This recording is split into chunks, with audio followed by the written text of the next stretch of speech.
Le jour où Hakim a perdu sa mère, il pensait que son meilleur ami allait lui tendre la main. Mais ce qu'il a vécu ce jour-là a bouleversé toute sa vie. Suivez l'histoire de Hakim et Carlos partie 1. Dans le paisible village de Gougou, au cœur du Congo-Brazzaville, vivaient deux garçons que tout le monde croyait inséparables. Le premier s'appelait Hakim, un adolescent de 17 ans, fils de simple cultivateur. Sa famille vivait dans une petite cabane en terre battue, avec un toit en tôle usée. Malgré la pauvreté, Hakim ne se plaignait jamais. Chaque matin avant le lever du soleil, il accompagnait son père au champ. Il labourait la terre, semait les graines et récoltait les tomates avec le sourire. Son meilleur ami s'appelait Carlos, âgé de 16 ans. Contrairement à Hakim, Carlos était le fils de la famille la plus riche du village. Ses parents possédaient une immense villa moderne, des voitures de luxe, des employés et de vastes plantations. Pourtant, leur différence de richesse n'avait jamais empêché leur amitié. Mais un matin, le destin frappa brutalement. La mère d'Hakim tomba gravement malade. Son état empirait d'heure en heure, et la famille n'avait pas assez d'argent pour payer les soins. Le père d'Hakim prit alors une décision difficile. Il chargea les dernières tomates récoltées dans une vieille charrette pour aller les vendre au marché, espérant réunir assez d'argent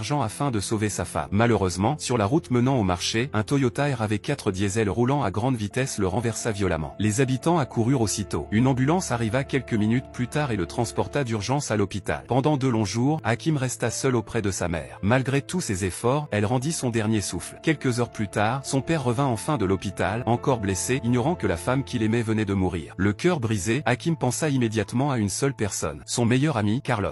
Il courut jusqu'à leur immense villa, persuadé que cette famille l'aiderait à traverser cette terrible épreuve. Mais en franchissant le grand portail en fer forgé, il était loin d'imaginer que sa vie allait changer pour toujours.